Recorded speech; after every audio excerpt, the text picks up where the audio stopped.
নমস্কাৰ দৰ্শক, মই প্ৰকাশ বৰা থকি দ্য নৰ্থ ইষ্ট টাইমত আপোনালোকক স্বাগত জনালোঁ। লগতে মোৰ মাজত আছে প্ৰাঞ্জল প্ৰতিম বৰা। তেওঁ এজন অসমীয়া যুৱক হয়, যিহেতু আমাৰ অসম নেপালী সাহিত্য সভাৰ সম্পূৰ্ণ লাগি পৰি আছে, সম্পূৰ্ণভাৱে নিজৰ দায়িত্বৱতে লাগি পৰি আছে। বিশেষকৈ তেওঁৰ লগত কিছুমান কথা জানিব বিচাৰোঁ। দাদা, আপোনাৰ পৰিচয়? নমস্কাৰ, মোৰ নাম প্ৰাঞ্জল প্ৰতিম বৰা। শোণিতপুৰ বালিপৰাত মোৰ ঘৰ। মই অসমীয়া এজন যুৱক হয়। অসমীয়া হৈও গোৰ্খা কালচাৰৰ লগত, গোৰ্খা সংস্কৃতিৰ লগত বহুত দিনৰ পৰা জড়িত, আৰু লগতে গোৰ্খা সংস্কৃতিৰ লগত প্ৰত্যেকটো অনুষ্ঠানত মই আমন্ত্ৰণ পাওঁ বা গোৰ্খা জনগোষ্ঠী মোৰ আপোন, আৰু সেই গোটেইখিনি কাম কৰিবলৈ বিশেষকৈ সাহিত্যৰ লগত জড়িত আছোঁ। আৰু সাহিত্যৰ কামখিনি কৰাৰ ক্ষেত্ৰত মই অসম নেপালী সাহিত্য সভাৰ আজীৱন সদস্য পদ লৈছোঁ। আৰু আজীৱন সদস্য পদ লৈ গোৰ্খা কালচাৰৰ বিকাশৰ কাৰণে নেপালী ভাষাত থকা যিবিলাক ভাল কথা বতৰা, যিবিলাক মানে পজিটিভ থিংকিঙৰ বস্তুবিলাক কালচাৰ, সেই বস্তুবিলাক মই অসমীয়াত অনুবাদ হওক বা মই আৰ্টিকুল আকাৰে বস্তুবিলাক প্ৰকাশ কৰি আছোঁ। আৰু লগতে এতিয়া আজি অসম নেপালী সাহিত্য সভাৰ আপোনাৰ সোণাল জয়ন্তী বৰ্ষ হৈ আছে গোলাঘাটৰ সৰুপথাৰ, তাতো আহিছোঁ, নিমন্ত্ৰণ পাইছোঁ, যথেষ্ট ভাল লাগিছে ইয়াত। হয়, তেওঁ এজন প্ৰতিনিধি হৈ আহিছে, যিহেতু অসম নেপালী সাহিত্য সভাৰ যিটো প্ৰতিনিধি সভা আমাৰ আজি আছিল, সেই প্ৰতিনিধি সভাৰ এজন প্ৰতিনিধি হৈ আহিছে প্ৰাঞ্জল প্ৰতিম বৰা।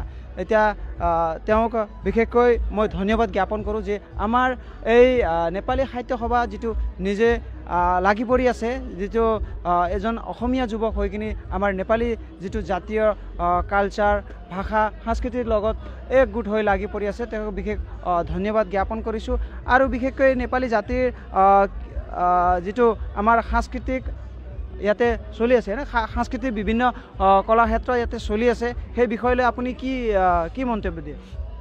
এতিয়া আচলতে গৌৰৱৰ কথা যে অসম নেপালী সাহিত্য সভাৰ যিটো সোণাল জয়ন্তী যিটো বৰ্ষ, সেই অনুষ্ঠানত উপস্থিত থাকিব পাইছোঁ।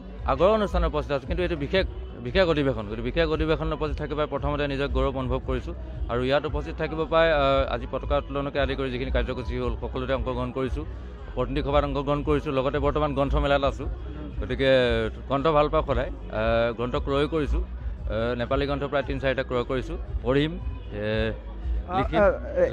অলপমান ৰখিলোঁ। এতিয়া নেপালী গ্ৰন্থ ক্ৰয় কৰিলোঁ বুলি ক'লে, নেপালী গ্ৰন্থ নাম মনত আছে জানো গ্ৰন্থত?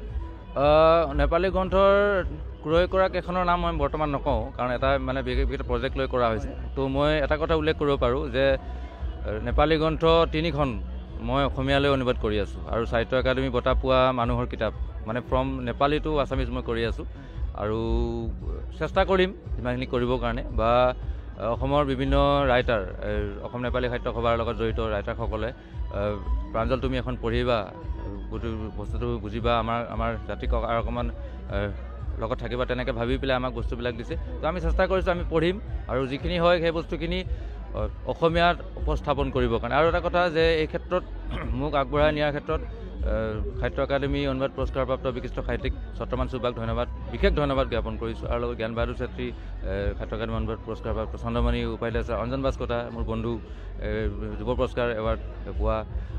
তাৰপিছত তেওঁলোকক মই ধন্যবাদ জনালোঁ। লগতে আকচু, GDC, গোৰ্খা সন্মিলন বা অসম নেপালী সাহিত্য প্ৰতিটো অনুষ্ঠানে মোক যি মৰম, মোক শ্ৰদ্ধা জ্ঞাপন কৰিছে, গতিকে তেওঁলোকক মোক আগবঢ়াই দিয়াৰ কাৰণে মই বহুত ধন্যবাদ জ্ঞাপন কৰিছোঁ।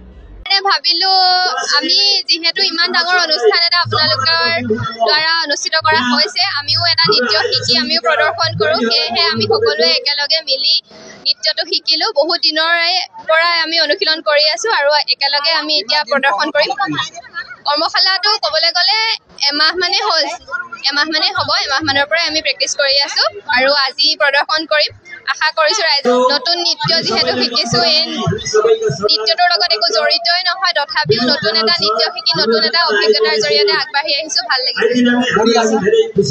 মই পঢ়া নাই, মই পঢ়া কমপ্লিট কৰিলোঁ। এতিয়া বৰ্তমান বৰপথাৰ পৌৰসভাৰ ৱাৰ্ড কমিশ্যন। মোৰ ছোৱালী হয়, নালাগে নহওঁ চাগে।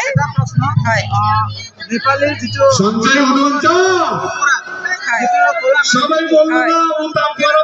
বহুত ভাল লাগিছে আমাৰ ওচৰত প্ৰায়ভাগেই হয় নেপালী হয় আমি একেলগেই থাকোঁ আৰু ভৱিষ্যতলৈ একেলগেই থাকিম সেইকাৰণে আৰু নৃত্য কৰিবলৈ লগ ধৰিছে ময়ো খুব ভাল পালোঁ আৰু এই চেনেলৰ আপোনালোকৰ জৰিয়তে মই তেওঁলোককো বহুত বহুত ধন্যবাদ